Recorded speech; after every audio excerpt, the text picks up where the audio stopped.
idol. Pabingasan ko na lang ito ng apoy dahil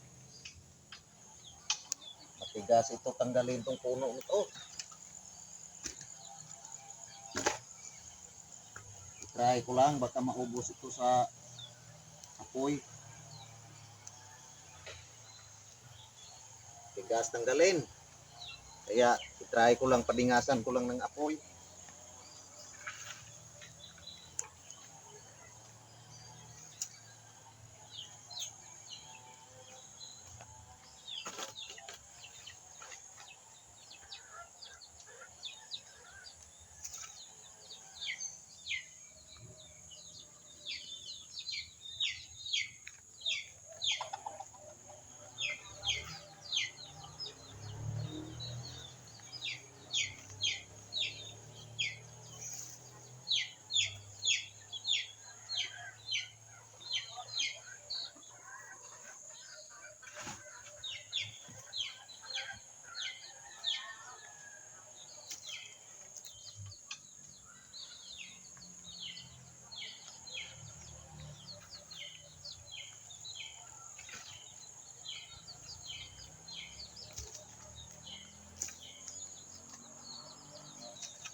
Mahirapan kasing motor ko talaga pag ikot dito. Pag hindi matanggal tong puno na to, maliit lang ang area pag ikot ko dito ng motor ko. Dahil maliit lang. Ito panghabal-habal ko na motor. Ito lang ang ano ko, kabuhayan ko. Mga idol, kung ano-ano na lang talagang gawin basta't kay mahirap tayo. Kung ano-ano na lang gawin, wala tayong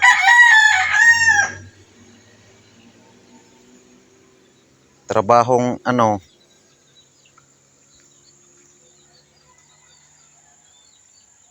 kung ano-ano lang.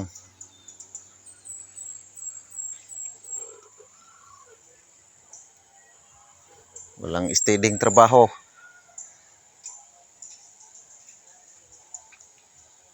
Yan, pag matanggal yan, hindi na mahirap pag ikot ko dito sa motor ko. Pag bumalik ako doon sa baba, yan, punta doon sa kalsada. Liit lang talaga ito. Pag matanggal ito, medyo maluwag-luwag na. Pag bumalik ako doon sa pathway,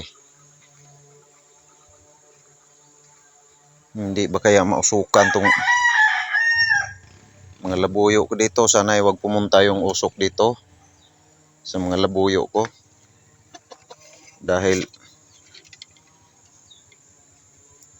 baka magkasakit ito pag nausukan.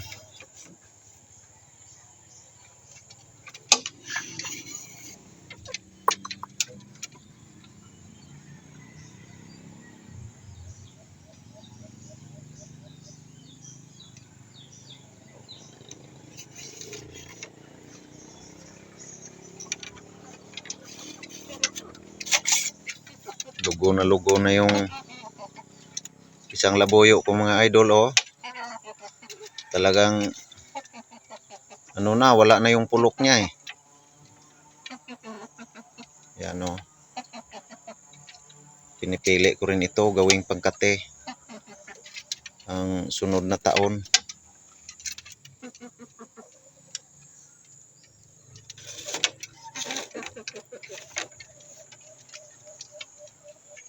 Itong mga to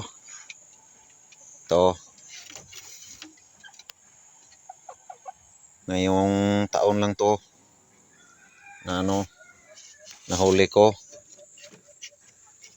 Saka ito, yan, oh, may lapa. Saka ito, nagiging pangkate ko na, lugo na rin, oh. Pero believe ko talaga kahit bago pa lang siya, matapang talaga. Dahil lumalaban siya ulit. Yung first time siyang nakahuli, ano lang talaga yun, nagulat lang talaga, nabigla siya, napinalo siya. At payat ko rin itong nahuli. Payat din itong nahuli ko. Saka ito. Yan ang unang huli nito. Yan ang ulang huli itong pangkate na to. Itong naglugo na pangkate ko, yan. Ito ang unang huli niya na umaayaw siya. Tapos kahapo, yung isang araw, yung huli ko, pinapaalagaan ko doon sa kapatid ko dahil wala na akong lagayan dito. Hindi ako nakagawa ng kulungan ulit. 5 lang tong lagayan nito eh. Kaya sinama-sama ko rin yung mga babae, oh. Saka ayan. Sinama ko na lang, walang mamalagayan. Pag matapos ko tong mga ginagawa ko dito, baka makapagawa na ako ng ano, kapagawa na ako ng kulungan. Ito yung mga kahoy na ginamit namin paggawa dito sa patwe. Itong gagamitin ko, baka kukulangin man ito, konti na lang, kulang nito.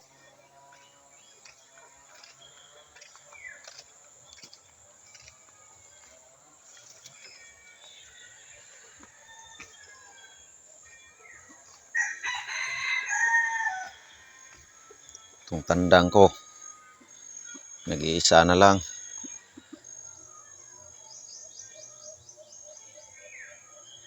Hindi na ako nag-alaga ng pangsabong. Yung pangkate na lang ang inaalagaan ko. Dahil wala ito. Malakas kumain itong mga pangsabong na manok. Saka hindi naman ako naglalaban ngayon. Hindi na ako nagsasabong ngayon. Na nagkaroon ako ng na may mga anak na ako. Dahil walang magandang hanap buhay. Pag kumita ng pera, minsan lang at saka kunti din lang. Nagkaroon ng trabaho at saka kumita ng pera, pero kunti din lang. Hindi sapat. Tapos samahan pa ng sugal. Wala. Dati nang binata ako, mahilig talaga ako sa sabong. Kung saan yung sabong, pumupunta ako doon. Lalo na pag may matanda din naman akong kaibigan na sabongero din. Siya ang nakapagturo sa akin ng pagsabong. Saka Pamili ng kulay, kung anong kulay ang sayo, kung anong kulay din ang lalabanan ng manok mo. Yan. Swerte ako dati nang nagsasabong ako, bihira talaga yung matalo yung manok ko. Walang manok ko na hindi nakapanalo bago siya matalo. Manalo talaga muna. Hanggang 2. Minsan umabot ng 7. Yan.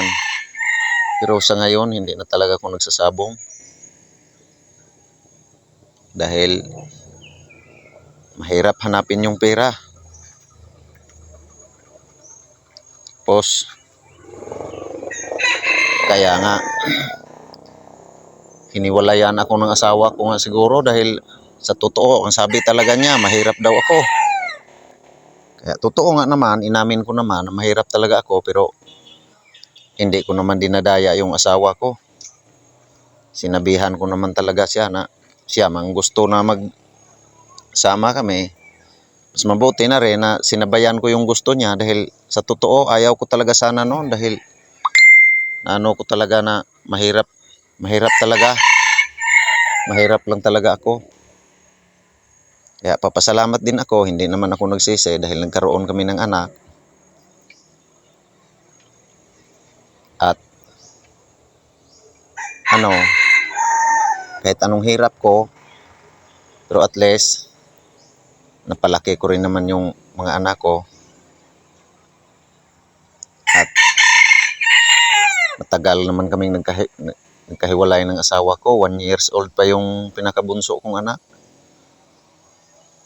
Sa ngayon, 16 years old na yung pinakabunso ko. Kaya yung mga anak ko hindi din naman nagagalit kung magsusugal ako, pero ako na talagang umaayaw. Bago pa lang kami nagsama ng asawa ko dati, sinasanay ko ng sarili ko na iiwas na ako sa pagsasabong dahil wala namang kasiguraduhan. Buti pa ito na lang ang gawin kong libang sa sarili ko. Makagala ako ng gubat, kapangate. Yan na lang. Kaya minsan parang malungkot yung sarili ko pag malungkot yung hindi maganda yung mood ko pag hindi ako nakalabas ng maagang-maaga para makapangate. Ngayon nga, madaling araw ako nagising. Umaambon-ambon man.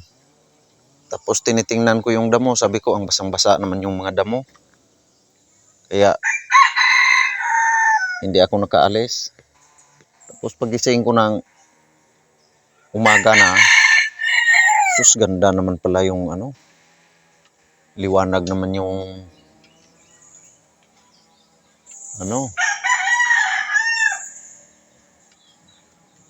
wala namang hindi naman umuulan.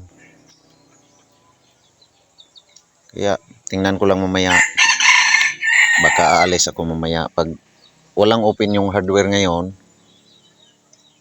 dahil maliligo siguro yung nagbabantay doon sa hardware dahil bibili ako ng yung may pinapagawa ng tiyahin ko dito sa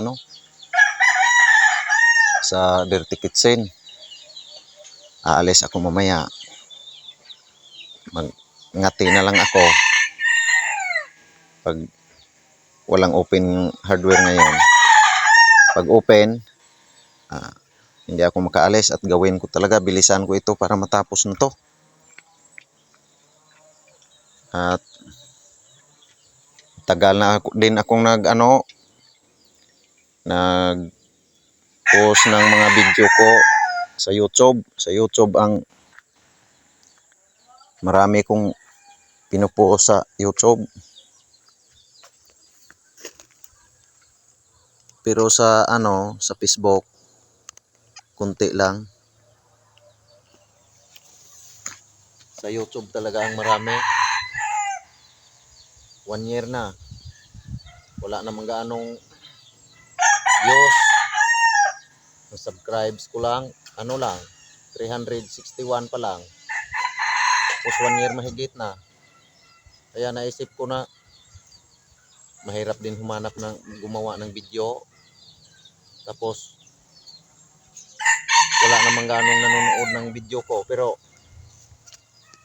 pagtingin ko talaga sa mga video ko, mayroon din kahit kunti. Kaya papasalamat din talaga ako na na kahit paano, mayroon din talagang nanonood.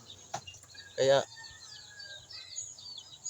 gusto ko sipagan ko na lang ng gumawa ng mga video para na dahil mayroon din naman talagang nanonood ng video ko. Papasalamat talaga ako sa mga nanonood ng video ko. Pero karamihan na nanonood sa mga video ko, mga kapangate ko at mga kahunter, yan ang karamihan nanonood talaga sa video ko. Sa Facebook ko, kunti lang mga na-upload ko doon. Sa YouTube talaga ang marami. Kaya mga idol, mga kahunter, mga kapangate, marami ding salamat sa inyo at kahit pa paano, hindi din naman talaga nawalaan ng views yung mga video ko. Kaya tiyaga-tiyaga lang siguro.